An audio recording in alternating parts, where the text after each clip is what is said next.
வணக்கம். பரபரப்பு மீடியா செய்திகளுக்காக நான் நிரோஷன். மே மாத தொடக்கத்தில் பாகிஸ்தானிய விமானப்படை இயக்கிய ஜே-10C போர் விமானத்துடனான ஒரு போரில் இந்திய விமானப்படை IAF-இன் ரஃபால் போர் விமானம் சுட்டு வீழ்த்தப்பட்டதா இல்லையா என்ற சர்ச்சை இன்னமும் உள்ளது. அது பற்றி உங்களுக்கு ஒரு கருத்து இருக்கலாம், எங்களுக்கு ஒரு கருத்து இருக்கலாம், மற்றவர்களுக்கு ஒரு கருத்து இருக்கலாம். இந்த காணொளி விமானம் உண்மையில் சுட்டு வீழ்த்தப்பட்டதா இல்லையா என்பது பற்றியது அல்ல. விமானங்கள் சுட்டு வீழ்த்தப்பட்டதை ஒப்புக்கொண்ட இந்தியா எந்த ரக விமானம் சுடப்பட்டது என்று அடையாளம் காட்டவில்லை. இந்த காணொளியை எதை பற்றியது என்றால், ஒருவேளை ரஃபால் போர் விமானம் சுட்டு வீழ்த்தப்பட்டிருந்தால் விமானத்தை பாதுகாக்க தவறியது எது என்பதை பற்றியதுதான். காரணம், இப்போது அது பற்றி பிரெஞ்சு நாடாளுமன்றத்தில் எழுத்து மூலம் ஒரு கேள்வி முன்வைக்கப்பட்டுள்ளது. அதற்கு எழுத்து மூலம் பதில் கொடுக்க வேண்டும். விமானத்தை பாதுகாக்க தவறியது எது என்பது முக்கியமானது. ரஃபால் போர் விமானங்களை பயன்படுத்தும் ஒரே ஒரு நாடு இந்தியா மட்டுமல்ல, பல நாடுகளும் பயன்படுத்துகின்றன. பல நாடுகள் அந்த விமானத்தை வாங்க ஒப்பந்தம் செய்துள்ளன. அதனால் விமானத்தை பாதுகாக்க தவறியது எது என்பதை தெரிந்து கொள்வது வருங்கால போர்களில் விமானத்தின் பாதுகாப்புக்கு முக்கியமானது.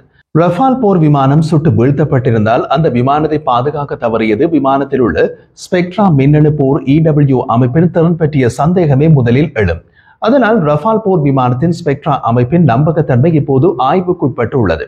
பிரெஞ்சு நாடாளுமன்ற உறுப்பினர் மார்க் சாவிண்ட் நேட்டோ உளவுத்துறை தகவல் மற்றும் அமெரிக்க பாதுகாப்பு நிபுணர்களின் பகுப்பாய்வின் அடிப்படையில் ஸ்பெக்ட்ரா EW அமைப்பின் தோல்வி குறித்து பிரெஞ்சு, ஐரோப்பிய மற்றும் வெளியுறவு அமைச்சிடம் அதிகாரப்பூர்வமாக ஒரு எழுத்துப்பூர்வ கேள்வியை சமர்ப்பித்தார். அவரை பொறுத்தவரை தேல்ஸ் உருவாக்கிய ஸ்பெக்ட்ரா அமைப்பு KLJ-10A AESA ரேடார் பொருத்தப்பட்டு பாகிஸ்தான் விமானப்படையின் ஜே-10C விமானத்தால் ஏவப்பட்டு PL-15E விமான ஏவுகணை தாக்குதலை கண்டறியவோ அல்லது சுட்டு வீழ்த்தவோ தவறிவிட்டது. அதனால் தான் பிரெஞ்சு ரஃபால் விமானம் சுட்டு வீழ்த்தப்பட்டது. இது அவரது வாதம்.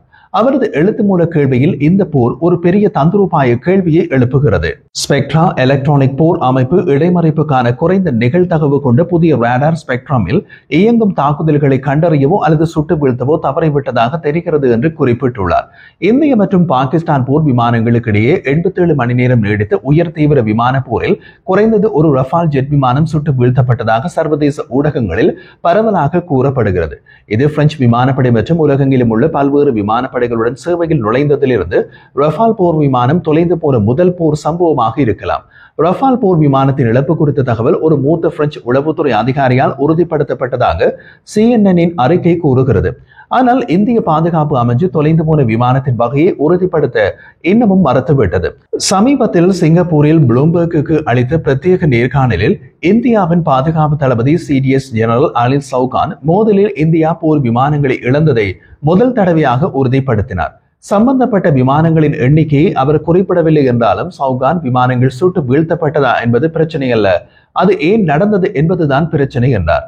விமானங்களின் எண்ணிக்கை முக்கியமல்ல, தந்திரோபாய பிழைகள் அடையாளம் காணப்பட்டு சரி செய்யப்பட்டன என்றும் அதன் பல்வேறு போர் விமானங்களை பயன்படுத்தி 48 மணி நேரத்திற்குள் நீண்ட தூர துல்லியமான எதிர் தாக்குதல்களை நடத்த இந்தியா அனுமதித்ததாகவும் விளக்கினார்.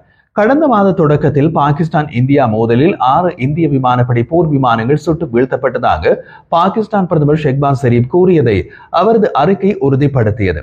ஆனால் 6 என்ற எண்ணிக்கை தவறு என்றார் CDS ஜெனரல் அனில் சௌகான். பாகிஸ்தான் வெளியுறவு அமைச்சு மோதலின் ஆரம்ப நாட்களில் சீனாவில் தயாரிக்கப்பட்ட ஜே-10C போர் விமானங்களால் ஏவப்பட்டு PL-15E ஏவுகணையை பயன்படுத்தி 3 இந்திய ரஃபால் விமானங்கள், ஒரு Su-30 MKI, ஒரு MiG-29 மற்றும் ஒரு மிராஜ் 2000 ஆகியவை சுட்டு வீழ்த்தப்பட்டதாக கூறியது.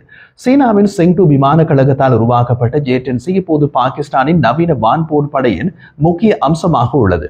ரஃபாலின் இழப்பு உறுதி செய்யப்பட்டால் இந்த நூற்றாண்டின் மிகவும் நம்பகமான பல் செயல்பாட்டு விமானமாக விளம்பரத்தப்படும் ரஃபால் விமானத்தின் நற்பெயருக்கு அது பெரும் அடியாக இருக்கும். இன்னமும் கவலை அளிக்கும் விதமாக ஸ்பெக்ட்ரா PL-15E நீண்ட தூர ஏவுகணையை கண்டறியவோ அல்லது சுட்டு வீழ்த்தவோ தவறியது என்ற தோற்றம் ஏற்படும்.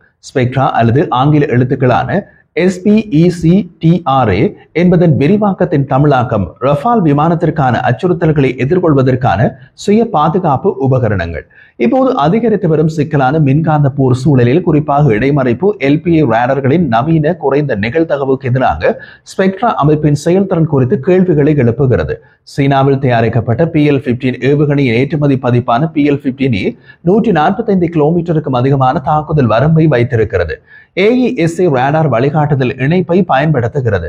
மேலும் இப்போது ஜே-10C போர் விமானம் வழியாக பாகிஸ்தானி விமானத்திற்கு எதிரான விமான கொலை சங்கிலியில் ஒரு முக்கிய அங்கமாக உள்ளது.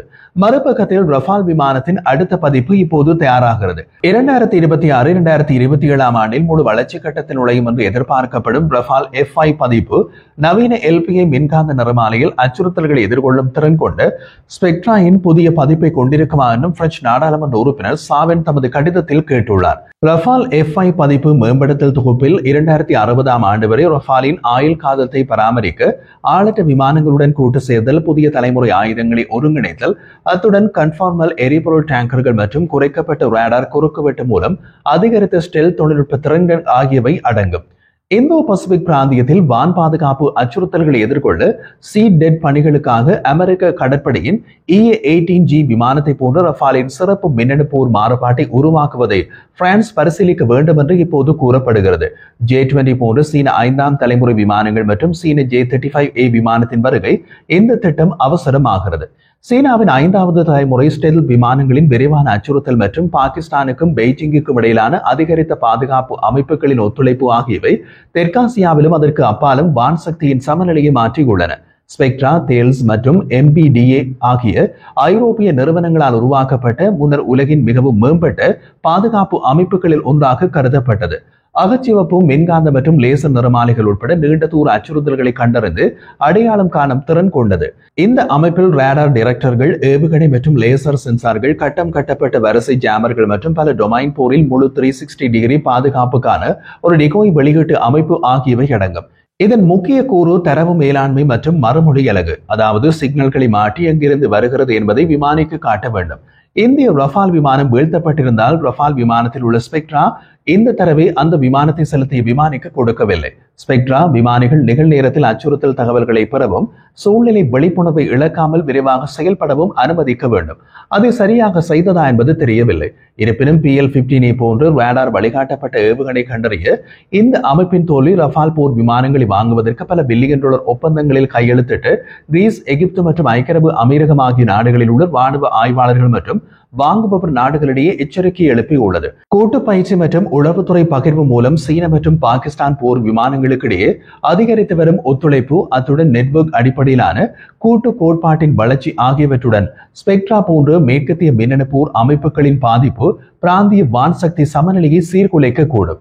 பாகிஸ்தான் மற்றும் சீனாவுக்கு எதிரான தனது வான் சக்தியின் முதுகெலும்பாக ரஃபாலை காணும் இந்தியாவை பொறுத்தவரை விமான போக்குவரத்து அமைப்பில் உள்ள எந்த ஒரு பலவீனமும் லடாக், காஷ்மீர் மற்றும் அரபிக்கடல் போன்ற ஹாட்ஸ்பாட்களில் நிறுத்தப்பட்டுள்ள அதன் விமானங்களின் நம்பகத்தன்மையை குறை மதிப்புக்கு உட்படுத்தும். ரஃபால் F5 4.5 மற்றும் 6வது தலைமுறை விமானங்களுக்கு இடையே ஒரு பாலமாக இருக்கும் என்று எதிர்பார்க்கப்படுகிறது. ஆனால் அதன் செயல்திறன், AESA, நீண்ட தூரம் மற்றும் பல ஸ்பெக்ட்ரம் ரேடார் வழிகாட்டப்பட்ட ஏவுகணை அச்சுறுத்தல்களை சமாளிக்கும் விதத்தில் ஸ்பெக்ட்ராவை மேம்படுத்தும் பிரான்சின் திறனை பெரிதும் சார்ந்துள்ளது. புதிய தலைமுறை மின்னணு போர் மற்றும் ஏவுகணை தொழில்நுட்பத்திற்கான சோதனை தளமாக இருக்கும் இந்தோ பசிபிக் சூழலில் ஸ்பெக்ட்ரா பிரச்சனையை தொழில்நுட்ப பலவீனங்களை பற்றியது மட்டுமல்ல, இது சீன ஏவுகணை மற்றும் பாதுகாப்பு ஆதிக்கத்தின் சகாப்தத்தில் மேற்கத்திய ஆயுத அமைப்புகளின் செயல்திறனுக்கான உண்மையான சோதனை. ஸ்பெக்ட்ரா EW என்றால் என்ன? ஸ்பெக்ட்ரா என்பது ரேடார், வழிகாட்டப்பட்ட ஏவுகணைகள், லேசர்கள், அகச்சிவப்பு மற்றும் எதிரி வான் பாதுகாப்பு அமைப்புகளின் தாக்குதல்கள் போன்ற பல்வேறு வகையான அச்சுறுத்தல்களில் இருந்து ரஃபால் விமானங்களை பாதுகாக்க சிறப்பாக வடிவமைக்கப்பட்ட முழுமையான மின்னணு தற்காப்பு அமைப்பு. இந்த அமைப்பு விமானத்திற்கு ஒரு அறிவார்ந்த மின்னணு கேடயமாக செயல்படுகிறது. இது விமானிகள் முதன்மை பணியில் கவனம் செலுத்தாமல் எதிரி அச்சுறுத்தல்களை தவிர்க்க, சீர்குலைக்க அல்லது சுட்டு வீழ்த்த அனுமதிக்கிறது. இதன் மிக முக்கியமான கூறுகளில் ரேடார் எச்சரிக்கை பெறுநர் RWR உள்ளது. இது எதிரி வான் பாதுகாப்பு அமைப்புகளால் வெளியிடப்படும் ரேடார் சிக்னல்களை கண்டறிந்து அடையாளம் காணவும், விமானம் எதிரி ஏவுகணையின் இலக்காக பூட்டப்படுவதற்கு முன்பு விமானிகளுக்கு முன்கூட்டியே எச்சரிக்கையை வழங்கவும் செயல்படுகிறது.